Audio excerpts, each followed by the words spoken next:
I remember August 7th, 2021 as a pretty bad day. It was bad for several reasons. We were a year and some change into the blandemic. I was in my peak dissociative era, avoiding my job, avoiding friends, avoiding me. I couldn't beat Orphan of Cost to save my fucking life. It was killing me. And worst of all, man, Jungle Cruise had hit theaters a week prior.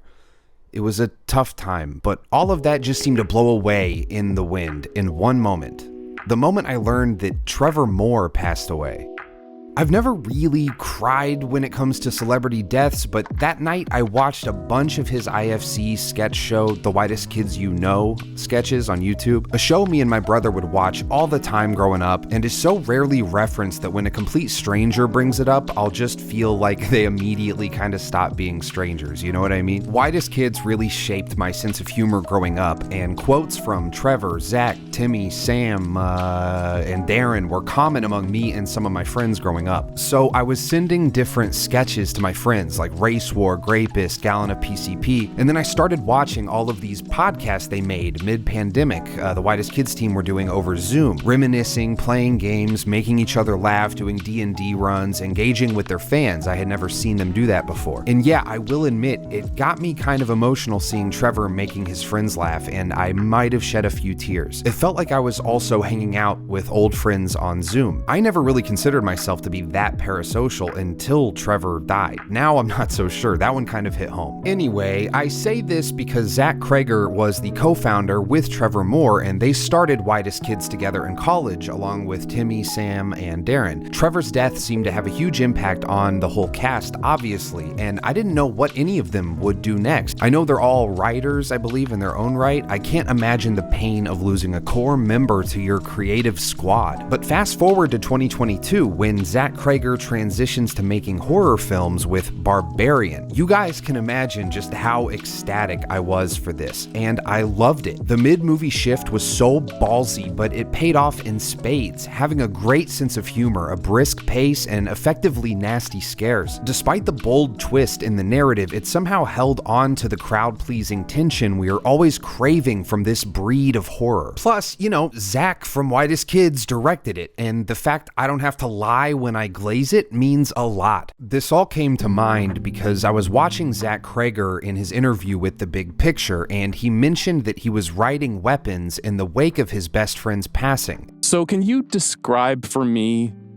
the day you started writing it? Do you remember what happened, what spurred it? Well, yeah, I mean, it was like a terrible time for me, you know. So it's not really a secret. I've talked about it before, but you know, Trevor Moore, who I was in the Whitest Kids with, died very, very suddenly and terribly, and I was, you know, going through it, you know, and I was just feeling all the feelings. I'm still feeling all the feelings, you know. I'm not like in the clear. And so I just sat down to just start writing, just to engage with my pain in a way that was, you know, not destructive, but constructive. So I wasn't sitting down to write a movie. I was sitting down to just write, to soothe myself. And how he didn't really know where it was going. He wanted to solve the mystery along with his characters. Stephen King kind of talks about this mode of writing, I remember from his book On Writing from a long time ago, just letting the creativity and imagination speak for itself, handing the reins over to inspiration. Oftentimes writing just as an expression of what's going on in your head without any strings attached, no goal, no main directive. It can lead to some of the most cathartic and relaxing experiences a writer can have. It happened to me like fucking once, maybe. So, with all that being said and how much bias I obviously have for this filmmaker, does it shock you to hear me say that Weapons is easily one of the best movies of the year, and it's a shoo-in for my short list of best horror movies of the year too, for sure.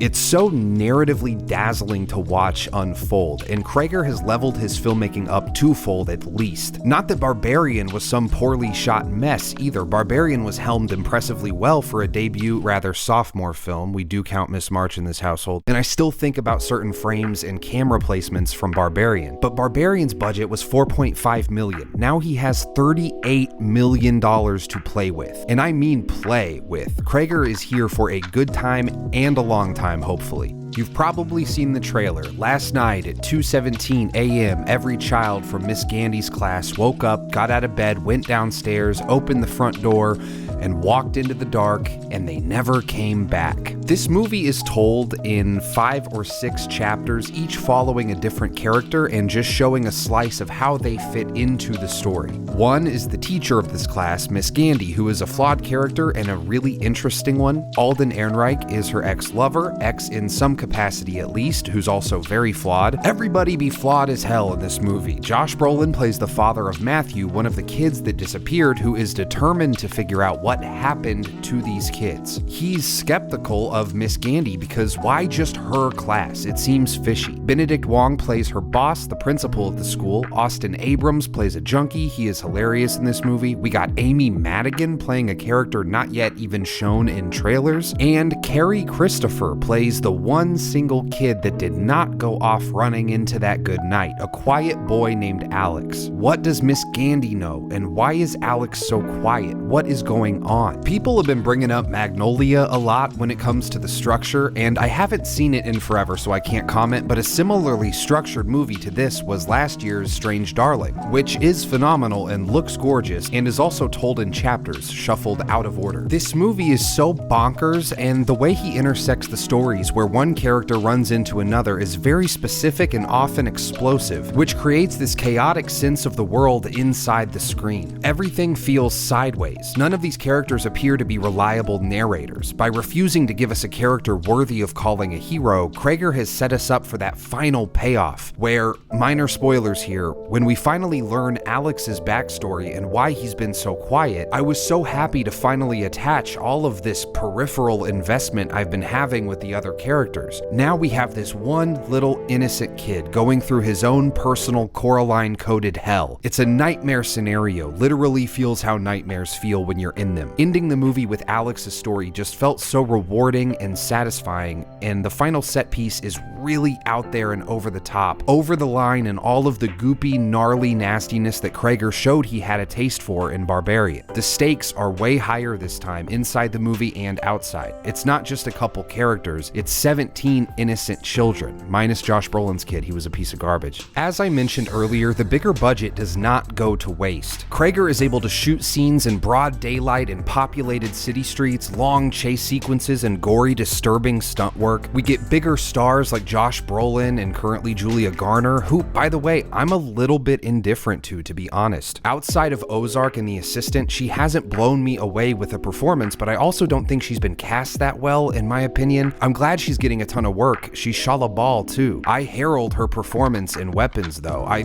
thought this was some of her best work outside of Ozark, and for once, I don't think she's getting enough praise for her work in this movie. Josh Brolin as Archer took me a while to warm up to, as the script intended, in hindsight. I really should have rewatched Barbarian before seeing this because the hype surrounding it felt like it was because it was so scary. But then I remembered, in hindsight, that Barbarian was a lot of fun and character-driven, too. So when I went into Weapons expecting to be scared and forgot about the Cregger part, the Cregger flavor, if you will, is a good flavor. He's the second whitest kid I know, and I'm so glad he's such a damn talented filmmaker and writer. I don't need to tell you that comedy and horror are intertwined, and that's why guys like him and Jordan Peele crush making horror movies, but those two are also, aside from starting as successful comedians, just exceptional filmmakers and have a distinct eye and voice in the genre. The comedy in Weapons is not what makes it so successful. It's just one of the ingredients here. The humor is subtle and never gets in the way of the horror because it's character-based. Josh Brolin gets the biggest laugh in the movie, and it's following something absolutely bizarre and intense. It's not over the top, but it's a piece of the whole product, and the whole thing just entertains the shit out of you. The characters are all well realized, so it was a pleasure to spend these different sections of the movie invested to this degree with the various people involved in the story. They all feel important, so when their different paths connect and collide, it's remarkably clever when it comes to raising stakes and building tension. Cregger wrote the shit out of these characters. It reminded me of like peak Stephen King novel. Peak Richard Bachman, if I dare say. Shout out The Regulators, this reminded me of that for some reason. Just